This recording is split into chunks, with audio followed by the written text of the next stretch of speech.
Alright, this video is for Willy D and for his contest on the Sump refugiums. Alright, here's my overall sump and refugium. I designed it to be 60 inches in length and 24 in the width, and the height is 20 inches. So on the left is the refugium part of it. It's 24 by 24 by 20. It holds 50 gallons. And in the center chamber, it's going to be, I think it's 30 gallons in there, with the at 9 inches for the water line. So 24 by 9 is, I think that's 30 gallons, somewhere in there. And then over here holds another, I think, 10 gallons. I think the overall is, it holds 80 in here, where the water at water levels, and the overall is like 125. But you know, that's if you have flow back and extra capacity for that kind of stuff. So, anyways, the overall design of it, why I came up with white and black, it's not because it looks really cool. I went with black on the refugium part of it, so the light wouldn't penetrate all the equipment and have everything start growing, coral line and algae and stuff start growing on all the parts and make stuff clog up quicker. So that's why that divider's black, the top's black, so again for the light. And so the top's over here is black just because it looks cool and matches. And what else? Oh, over here on the right is the drain down chamber.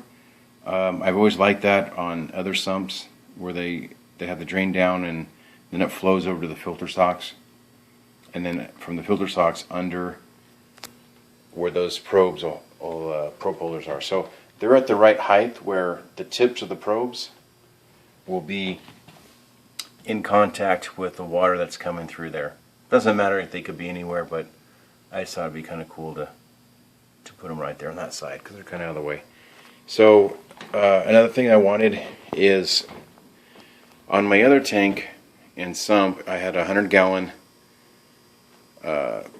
reef. It's supposed to be a reef-ready tank. I bought it from the local fish store, and these guys did not know, and probably still don't know anything about reefing. The guy that made the tanks for them put a 1/2-inch drain and a 3/4 return line on the tank, drilled it through the bottom of the glass. The overflow box was huge, right in the middle of the tank. It was hard to aquascape.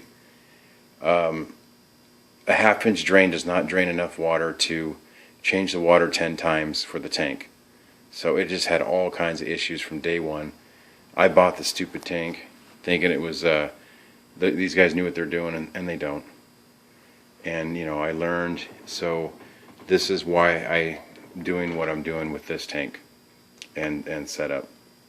So these 2-inch drains, with their gravity, my research I did, each one could flow 2,000 gallons an hour, each 2-inch drain, just gravity fed. So the sump, or the pump I have here, the return pump for the tank, does 3,100 gallons an hour. So having 2 of them will be more than enough to handle that pump. And then there's 2 emergency drains. So that's basically why I went with 2-inch. And the next thing I had on there is, the bulkheads. Why do I use Schedule 80 on the bulkheads? Because they're big, bad, and strong. No, seriously. My tank, I had a tank set up just like everyone else does, and it had a hardwood platform on top, and the glass tank sat on top of that.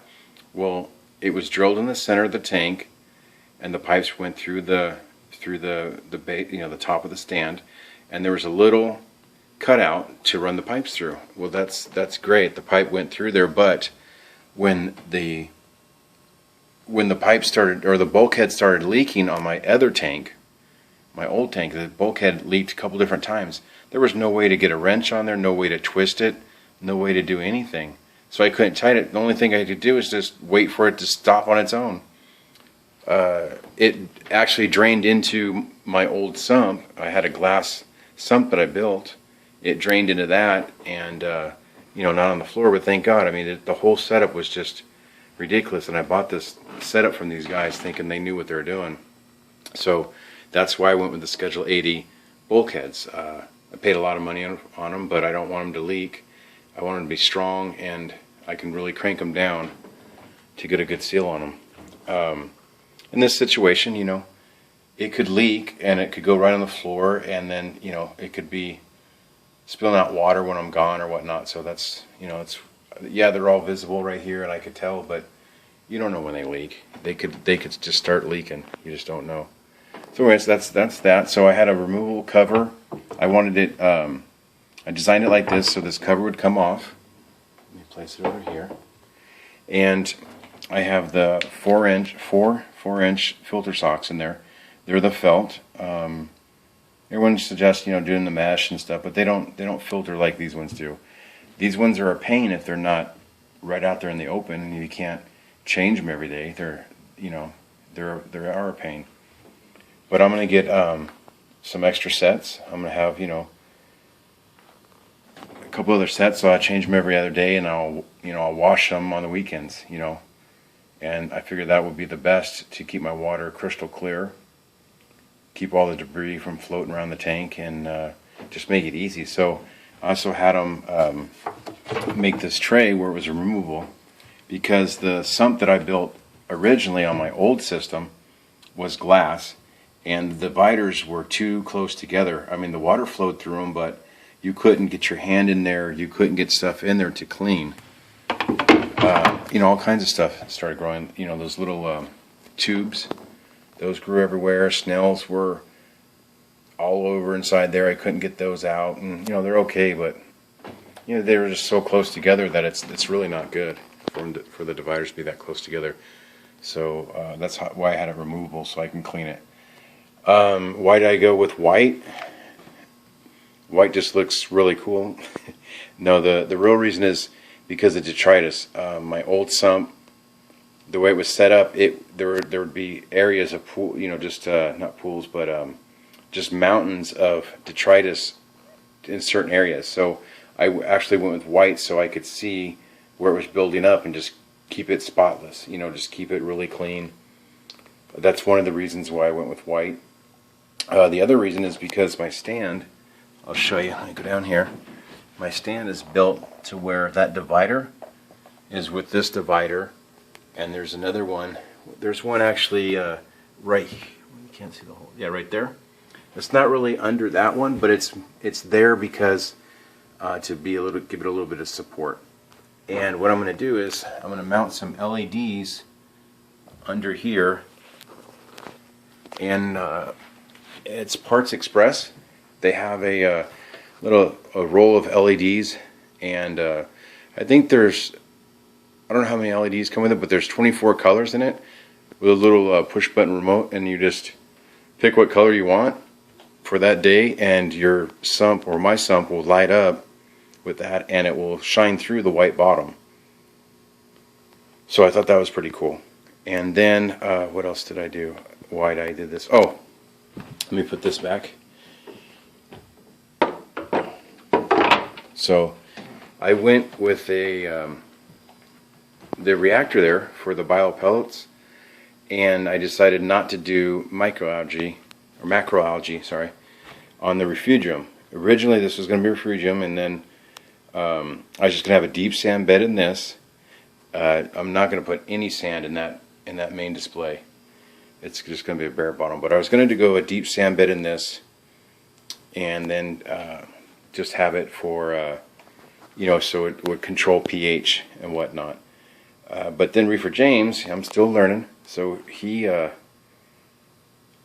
told me you don't need a deep sand bed just to control pH. That's more for nitrates and, you know, to pull nutrients out of the water. So I said, oh, okay. He said, so he told me it was just the light that bumped up your pH. So if I have the light, which I knew, you know, the light makes your pH go up, and then when it's off, the pH drops. So I knew that. So this one's going to be reversed 12 hours of the lights up here, so I can maintain the pH. Now that's why this refrigerant was so big originally, because I knew I needed something big to keep the pH swing from changing too much. It's just better for the environment to keep it more stable, like the ocean. So, but what I'm going to do now is make this put some fish in there that's non-reef safe. Put a little island in there, and have another tank, because it's 50 gallons. It's 24 by 20. So it's a 50-gallon tank right there, basically. And so it's going to look really cool once it's all done. Willy D, I'm hoping you like this video, because I want to put a frag from your tank and have it the first one in my tank. That would be really cool. It's going to take me a couple months, honestly, to still get all this stuff. I got to get a protein skimmer. Willy D, you're going to like this skimmer. This thing is awesome. I'm saving up for it as we speak. It's going to take me a while. It's the RLSS. And what it does is that it's the same kind of DC pump as this. Let me go down here. I did a water, I put some water in here to see if it had leaks. That's why there's dots right there. But let me go up above it.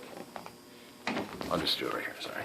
So anyways, this DC pump is the 12,000, so it does 3,100 gallons an hour of water flow. So that pump, what they did is they took the pump and they took off the housing where the two pipes come in and out. They took that off, so now you just have a propeller that faces down at the bottom, and that's, you know, that pinwheel propeller. It's a pinwheel that spins, and it, you know, draws in air, and it makes all the bubbles. But this is just a beast of a motor, and the great thing about these motors is they're adjustable. There's like 4 or 5 speeds to them, so you can see. One thing I like about that skimmer that I'm going to get is you can see if there's something in there. You can see if you got anything on the propeller or anything like that. So I mean, it's just visible. I like that part of it. I like it's you can adjust the speeds and stuff like that. Another, you know, you can turn it off for 30 minutes. So I'm going to have 2 pumps that are feeding one feeding just the tank, one more here that's going to feed all my equipment. Of course, that's over there, and the other one, the third one that's identical to that, is going to be inside the skimmer when I do purchase it. So that'll take care of this. So skimmer right here in the middle, and the other pump that I was talking about is going to feed, you know, that second tank with the valve here to adjust the flow. And the water, I wanted it just like this, so the water flows down that back wall, you know, and just returns into the sump. So I wanted it all like this. He wanted it, you know, the guy that was building it had his own ideas and stuff, but this is how I wanted it. And so that's it. What else? Why did I do this the way I did? That's about it, brother. So Willy D, I'm hoping you like this video. Hoping to get a frag from you. Maybe some zoanthids. Those are my favorite. And so I hope you guys liked it. Willy D, consider this one, bae.